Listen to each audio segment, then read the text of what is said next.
আমার ল্যাপটপে SSD storage কম থাকার কারণে একটি হার্ড ড্রাইভ লাগিয়েছিলাম। তো আমার এসএসডি হলো 256 জিবি, তো তাই এই হার্ড ড্রাইভটা নিলাম 1 টেরাবাইটের।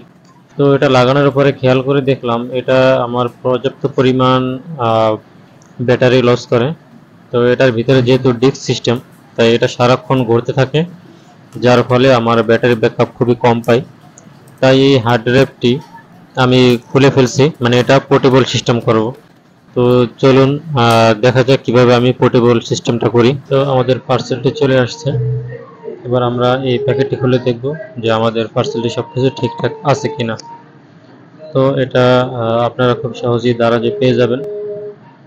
এটার নাম হলো এসএসডি কেস, কিংবা আপনারা হার্ড ড্রাইভ এক্সটার্নাল কেস লিখে সার্চ করলেও এটা পেয়ে যাবেন। তো এটা যেহেতু চায়না প্রোডাক্ট, তাই আমার হাতে এসে পৌঁছাতে বেশ কিছুদিন সময় লেগেছে, যেমন 20 থেকে 25 দিনের মতো। তো আমরা এটা খুলে ফেলি।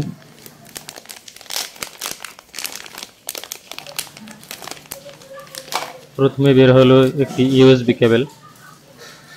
তো এটি হাই স্পিড ডাটা ট্রান্সফার করতে পারে এই কেবল দিয়ে। এটি 3.0, তাই এটা দিয়ে খুব দ্রুত গতিতে ডাটা ট্রান্সফার করা যাবে। তাই এটা দিয়ে ব্যবহার করতে কোনো ধরনের সমস্যা হবে না।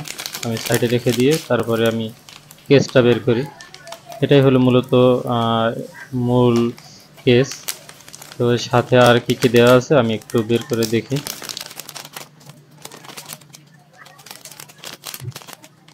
তো সাথে এই ছোট ছোট কিছু জিনিস দেওয়া আছে, যেমন স্ক্রু, তারপরে একটি স্ক্রু ড্রাইভার, এবং সাথে একটি ছোট টেপ দিয়ে দিয়েছে, যাতে হয়তো ভিতরে হার্ড ড্রাইভটা নড়াচড়া করতে না পারে।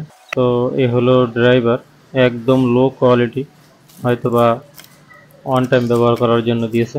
যাই হোক, আমি এটা বের করে ফেলি। 0.5 ইঞ্চি সাটা এক্সটার্নাল কেস, ইউএসবি 3.0 বা 3.0, যেটাই বলেন না কেন। তো এটার ভিতরে সে ড্রাইভার সার্কিটটা রয়েছে, যেটা নড়াচড়া করতেছে। এই হলো মূল অংশ। তো এই এতটুকু একটু সার্কিট, এটাই আমার হার্ড ড্রাইভের সাথে ইনস্টল করতে হবে। তো আমি ঝটপট এটার সাথে ইনস্টল করে আমি এটা পরিপূর্ণভাবে সেট আপ করে ফেলবো। এখন প্রথম কাজ হলো আমার ল্যাপটপের ব্যাক কভারটা লাগানো, কারণ এটা খুলে আমি একটু আগেই হার্ড ড্রাইভটা বের করছিলাম। তো এখন আমার এটা আর প্রয়োজন নেই, আমি এটা সেট করে ফেলি। পাশাপাশি একটি তথ্য শেয়ার করে রাখি, সেটা হলো আমার ইউটিউবে যে নাম, সেই নামে একটি ফেসবুক পেজ রয়েছে। তো সেই পেজটি বর্তমানে হ্যাকারদের কাছে রয়েছে। সেই পেজে এমন এমন ভিডিও আপলোড করে যে ভিডিও সবার সামনে দেখা যায় না। তো সবার কাছে আমার অনুরোধ, কেউ সেই ভিডিও দেখে খারাপ মনে করবেন না আমাকে। যতদিনে পেজটি ফিরে না পাই, ততদিন সেই পেজটাকে ফলো করা থেকে বিরত থাকুন। আমাদের স্ক্রু লাগানো শেষ, এবার এটাকে ওপেন করব। ওপেন করে তারপরে আমরা হার্ড ডিস্কটা সেট করব, তারপর হার্ড ডিস্কটা চেক করব। তো আমরা এটাকে অন করে রেখে দিই। ল্যাপটপ অন করা অবস্থায় আমরা অন হতে থাক, আমরা এবার হার্ড ড্রাইভটা সেট আপ করে ফেলি।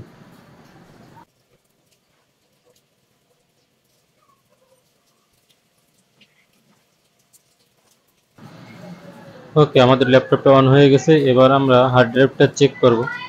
তো কেসিংয়ে আটকানোর আগে আমরা এটা খোলা অবস্থায় টেস্ট করব, দেখব আসলে এটা কাজ করে কিনা। যদি কাজ করে সেক্ষেত্রে আমরা কেসের ভিতরে বসিয়ে দিব।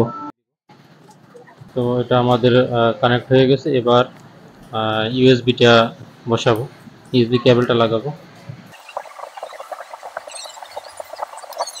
তো কানেক্ট করার সাথে সাথে এটা কিন্তু একটি এলইডি ব্লিঙ্ক করতেছিল।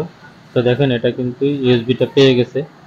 তো আমরা এবার ডিসপ্লেতে গিয়ে দেখব যে আসলে এটা ঠিক মতো কাজ করে কিনা। তো এখন দেখেন, এখানে 4টি ড্রাইভ শো করছে, লাস্টের 3টা এবং মানে শেষের চারটা ড্রাইভ, এটা আলাদা, মানে হার্ড ড্রাইভের। আর প্রথম যে 2টা, ওটা হলো আমার এসএসডি। তো এটা যেহেতু পেয়ে গেছে, তো আমরা এটা খুলে ফেলি, খুলে আমরা এটাকে সেট আপ করে ফেলি।